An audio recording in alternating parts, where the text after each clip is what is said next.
Seperti yang telah diceritakan di episode sebelumnya, bahwa Prabu Angling Darma telah menugaskan Patih Batik Madrim dan Raden Danurwenda untuk mengawal dan menjemput Dewi Sukesi dari kerajaan Kertanegara.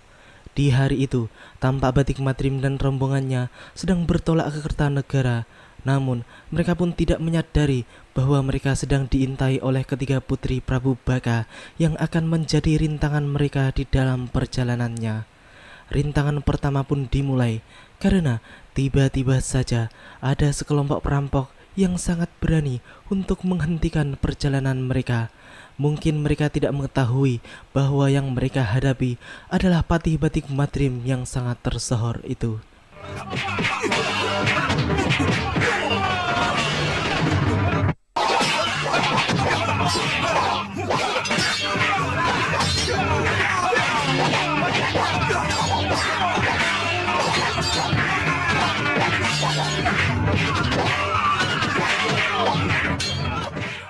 Danurwenda pun tampak hebat ketika berhadapan dengan para kroco-kroco perampok tersebut. Namun, setelah menghadapi pimpinannya, ia pun tampak kewalahan dan harus menerima beberapa pukulan di tubuhnya hingga membuatnya terpukul mundur. Batik Madrim yang melihat semua itu pun segera memberikan bantuan, dan dengan sekali gebrak saja perampok tersebut telah tak berdaya dibuatnya. Mereka pun kemudian menggunakan jurus andalan Gendrawani, yaitu jurus pamungkas langkah 1000 alias kabur.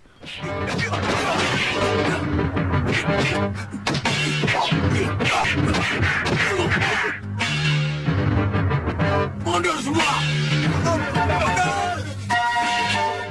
Kita menuju Sengkang Baplang yang pada saat itu telah berada di luar gua tempatnya dibelenggu dan bersemedi. Ia pun kini telah benar-benar bebas berkat permohonan kedua patihnya, yaitu Rupa Kenca dan Kenca Rupa kepada Grindaseba, yang akhirnya Raja Siluman itu pun mengabulkan permintaan mereka untuk membebaskan Sengkang Baplang dari hukuman yang dijalaninya. Kemudian, Sengkang Baplang pun berteriak memohon kepada Grindaseba supaya mengembalikan pakaian dan mahkota kebesarannya seperti dahulu. Tiba-tiba suara petir pun datang saling menyambar, dan juga Atta Halilintar yang langsung menyelimuti tubuh Sengkang Baplang, yang kemudian keajaiban pun terjadi. Kini Sengkang Baplang comeback dengan pakaian kebesarannya. Padahal ia pun seperti sudah tidak mandi setahun. Namun kini ia pun seperti habis mandi dengan memakai pakaian kebesarannya yang tiba-tiba telah berada di tubuhnya tersebut. Tidak usah kalian pikirkan bagaimana caranya, karena semua itu adalah permainan sihir. Dan jangan kalian coba untuk tidak mandi setahun, sebab pasti kalian akan disebut orang gila alias ODGJ. Sembah yang mulia, sembah yang mulia. Terima kasih. Rupa Kenca, Kenca Rupa. Mari kita kembali ke Sawu Pitu. Dari sanalah kita akan mengejar impian itu. Baik yang mulia. Di sisi lain, tampak pria mitra yang sedang melaju bersama kudanya, dan tujuannya adalah bukan Malwapati lagi, karena kini ada yang lebih menarik perhatiannya sejak pertemuannya dengan Sudamani beberapa waktu yang lalu. Ya, kini tujuannya adalah Padepokan Sugaluh, karena ia tahu bahwa Sudamani menuju Padepokan Sugaluh untuk menculik jagat satria yang kini dititipkan di padepokan tersebut. Ia pun memperkirakan bahwa sehari perjalanan lagi ia baru sampai di perbatasan Sugaluh. Namun, yang membuatnya heran adalah mengapa sampai saat ini ia belum juga menemukan gerobak milik Sudamani yang dijadikan tumpangannya itu. Setelah mencari-cari dan tidak menemukan gerobak tersebut, pria mitra pun melihat rombongan Patih Batik Madrim dan juga seorang pemuda yang sama sekali belum dikenalnya. Ia pun kemudian memutuskan untuk menemui sang patih terlebih dahulu sebelum ia melanjutkan perjalanannya ke Sugaluh. Setelah menyapa dan mendekati rombongan Patih Batik Madrim, pria mitra pun kemudian akhirnya mengetahui kalau pemuda tersebut adalah Raden Danurwenda. Pria mitra pun menceritakan tentang Ki Parusa yang kini tengah berada di padepokannya. Dari Ki Parusa. Ki Parusa? Kakang pria mitra sudah kenal Ki Parusa? Iya, dia guru saya. Ki Parusa ada di rumah saya. Ada di Gunung Kencana. Hah? Kenapa dia ada di Gunung Kencana? Ikat tambang ular berbisalah yang menyebabkan Ki Parusa terpaksa kami bawa ke rumah saya. Ternyata Ki Parusa tetap mengawal saya, walaupun saya sudah memintanya kembali ke Kertanegara. Iya, karena itu tugas yang diberikan oleh Ibunda Ratu, Raden. Raden Danurwenda pun menyuruh pria mitra untuk memberitahukan tentang keberadaan dirinya yang telah sampai ke Malwapati kepada Kiparusa gurunya. Dan kini ia kembali lagi ke Kertanegara untuk memboyong ibundanya Dewi Sukesi ke Malwapati. Pria mitra pun menjelaskan bahwa tujuan awalnya adalah Malwapati, namun setelah dirinya mengetahui bahwa Sudamani akan ke Sugaluh, maka ia pun segera mengikuti Sudamani ke Sugaluh karena jelas pasti Sudamani akan berbuat sesuatu di padepokan itu. Ada yang memaksa saya pergi ke Sugaluh, Gusti. Apa itu? Sudamani. Sudamani? Bukankah Sudamani sudah tewas? Tidak, malah dia mau pergi ke Sugaluh. Mau ke Sugaluh? Kenapa? Dia menyebut-nyebut nama Jagat Satria. Hah? Kamu benar. Jagat Satria memang menjadi incaran golongan hitam. Ini sangat berbahaya. Kalau Sudamani mengetahui bahwa Jagat Satria adalah putra Sudawirat, cucunya sendiri. Iya, Gusti. Ada satu lagi. Di Sugaluh ada Raden Angli Kusuma. Maka dari itu, Gusti Patih, sebelum saya kembali ke Kiparusa, izinkan dulu saya untuk pergi ke Sugaluh. Tidak ada salahnya kalau kamu ke Sugaluh. Selamat jalan kalau begitu. Baik, Gusti. Mohon restu, Gusti. Setelah kepergian pria mitra ke Sugaluh, Batik Matrim pun kemudian mengutus salah satu prajuritnya untuk memberikan kabar kepada Kiparusa tentang keadaan dan keberadaan Raden Danurwenda yang kini telah aman bersamanya. Kiparusa pun kemudian benar-benar sangat bersyukur atas kabar yang dibawa oleh prajurit utusan Patih Batik Matrim tersebut bahwa Raden Danurwenda muridnya telah diterima dengan tangan terbuka oleh Prabu Malwapati, yaitu Prabu Angling Darma. Bahkan kini akan memboyong ibundanya ke Malwapati yang dipimpin langsung oleh Patih Batik Matrim. Jangan khawatir, begitu saya sembuh, saya akan susul suaminya Padmasari ke Sugaluh. Terima kasih, Ki. Tapi saya berharap dia bisa pulang lebih cepat. Ya, saya juga berharap begitu nih. Iya, Ki. Sementara itu di Meranggas, tampak Ratu Gendrawani bersama bobonya pun sedang berunding tentang penawaran Ki Hanubawa dari Gunung Kelut tentang persekutuan yang akan mereka jalin. Gendrawani pun telah merencanakan tentang meriam penyedot yang sangat dikaguminya itu. Ia pun ingin sekali memilikinya. Sebab dengan meriam sakti itu, dirinya akan menjadi ratu yang hebat dan bisa mengalahkan musuh-musuhnya, termasuk Prabu Angling Darma yang sangat sakti mandraguna itu. Kita lihat apakah Ki Hanubawa akan bernasib sama dengan Sengkang Baplang yang akhirnya menjadi menderita setelah bercocok tanam dengan si ratu licik tersebut karena semua ilmunya hilang dan musnah. Kita ikuti saja apa yang akan terjadi selanjutnya. Di hari itu, di puncak Gunung Kelut, Ki Hanubawa pun menyambut Gendrawani dengan sangat ceria, seperti Sengkang Baplang di waktu itu yang sangat senang atas persekutuannya dengan Gendrawani. Bahkan saking senangnya, ia pun tidak menyadari bahwa seluruh ilmu kesaktiannya telah hilang. Ucapan dari para pejabat Gunung Kelut.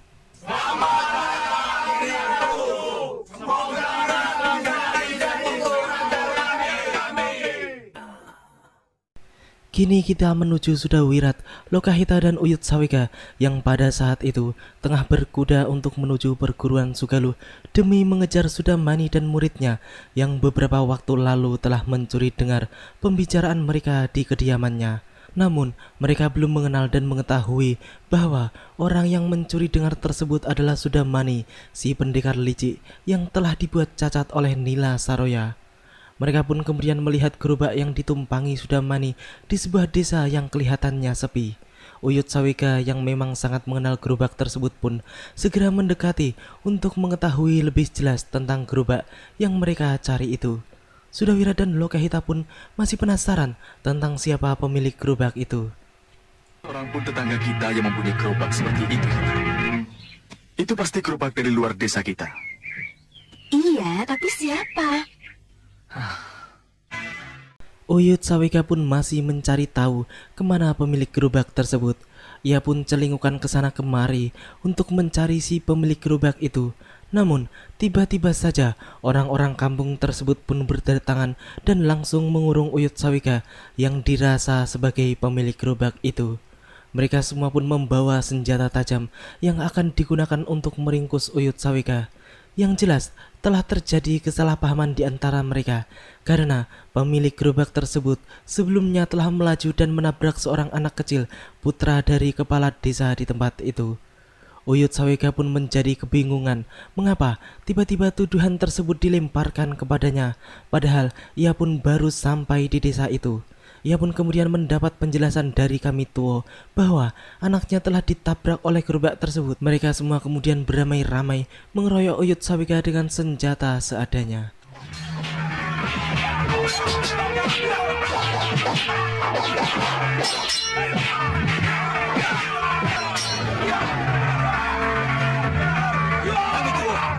Tolong hentikan penyerangan ini. Setelah mengetahui kesalahpahaman itu, Sudawirat pun kemudian langsung membantu Uyut Sawega untuk menghadapi para penduduk desa yang sangat keras kepala dan main asal tuduh seenaknya itu. Ia pun kemudian menghajar semua orang yang menyerangnya. Setelah semuanya dapat dirobohkan, Sudawirat pun dengan halus dan sopan menjelaskan tentang kesalahpahaman tersebut kepada Kamituo desa itu. Ia pun memperkenalkan Lokahita dan Uyut Sawega yang sebenarnya bertujuan untuk mencari pemilik gerobak tersebut. Setelah semuanya beres, mereka bertiga pun melanjutkan perjalanannya untuk menuju Padepokan Sugaluh. Justru kami mau mengejar pemilik gerobak itu. Jadi Bapak salah paham kalau Bapak menuduh kami yang menabrak anak Bapak. Maafkan kami. Maafkan kami. Lupakan itu kami tua. Tapi kami juga minta maaf karena terpaksa memukul orang-orang yang mengeroyok kami. Tidak apa-apa. Oh, kami tua tak perlu khawatir. Lukanya luka biasa. Cukup dibersihkan agar cepat sembuh. Terima kasih. Kan silakan. Kita lihat. Ayo.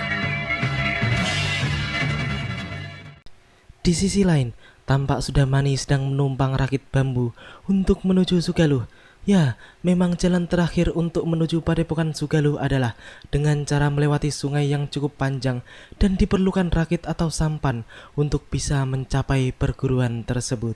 Setelah sampai di wilayah perguruan Sugaluh, Sudamani pun langsung menuju Padepokan itu dengan seorang diri. Ia pun ingin mengetahui dulu di mana keberadaan jagat satria yang diincarnya. Sementara itu, di dalam ruangan utama padepokan tersebut, tampak pria mitra yang telah sampai terlebih dahulu sedang berbicara dengan Dewi Sintawati tentang keberadaan jagat satria yang kini belum mereka ketahui secara pasti. Pria mitra pun memberikan kabar penting kepada Dewi Sintawati bahwa Sudamani akan ke padepokan itu untuk menculik jagat satria. Di luar ruangan tersebut, tampak Sudamani sedang mencuri dengar pembicaraan Dewi Sintawati dan pria mitra. Nyi Dewi, boleh saya bertemu dengan Jaga Satria? Jaga Satria tidak ada di sini, pria mitra. Hah? Kemana? Kemana dia? Itulah, tiba-tiba di suatu sore terjadi sesuatu yang sangat mengejutkan. Selanjutnya, Dewi Sintawati pun menceritakan tentang jagat satria yang dicuri oleh sekelompok orang yang memiliki senjata aneh yang bisa menyedot siapapun yang diinginkannya. Namun, belum selesai mereka berbicara, tiba-tiba mereka mendengar suara ledakan keras dari luar yang ternyata adalah perbuatan Angling Kusuma yang sedang menarik Sudamani ke dalam tanah dengan ajian tembus bumi. Ia pun kemudian melemparkan Sudamani ke hadapan Dewi Sintawati, gurunya. Ini pasti Angling Kusuma. Angling Kusuma? Ya,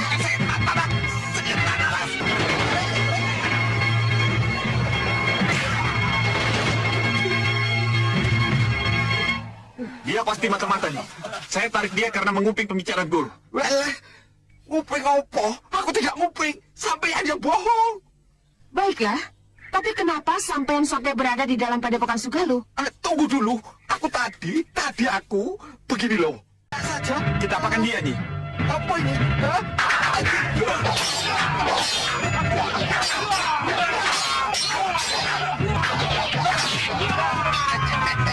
Weleh, cari opo? Cari aku. Melihat kelicikan Sudamani tersebut, akhirnya Angling Kusuma pun segera menarik Sudamani untuk amblas bumi dan membawanya kabur dari padepokan Sugaluh, yang kemudian ia pun mengusir Sudamani untuk tidak lagi berani mengacau perguruannya.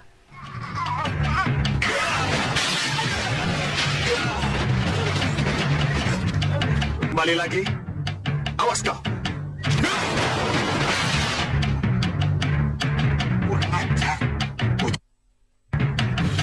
Pakai ngancam. Guru! Guru!